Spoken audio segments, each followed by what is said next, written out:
एहतसाब अदालत ने नवाज शरीफ नूं अल अजीजिया रैफरेंस विच 7 साल कैद ते $25 मिलियन जुर्माने की सज़ा सुना दी। फैसले तो बाद साबिक वजीर आजम नूं कमरा अदालत विचों गिरफ्तार कर लिया गया।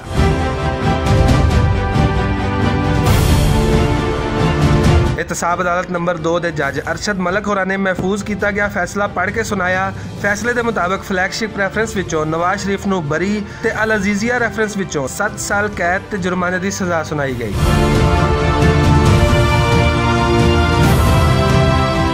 फैसला सुनाने तो बाद नवाज शरीफ ने अदालत को दरख्वास्त की कि उन्होंने अडयाला की बजाय लाहौर की जेल में रखा जाए, जिहड़ी अदालत ने मंजूर कर ली। इस मौके पर अदालत के बाहर लीगी कारकुनां ते पुलिस के दरमियान झड़प भी हुई, जिस तो बाद पुलिस ने आंसू गैस की शैलिंग शुरू कर दी ते मुजाहिरीन तितर बितर हो गए। दूजे पासे इस फैसले तो बाद मुख्तलिफ अहम मुल्की रहनुमावां दे रद्द अमल का सिलसिला भी जारी है।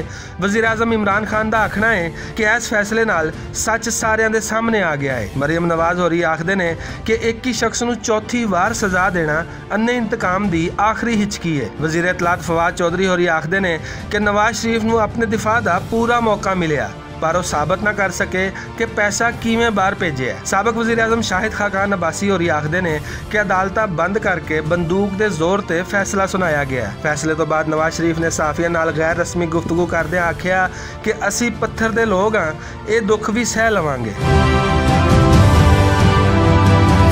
इस अदालती फैसले के सियासी असरात जो भी होन, एक गल हर गुजरते दिन दे नाल वाजे होंदी जा रही है कि हुण साडीआं अदालतां विच वड्डे मगरमच्छां दा एहतसाब करन दी हिम्मत भी पैदा हो गई है।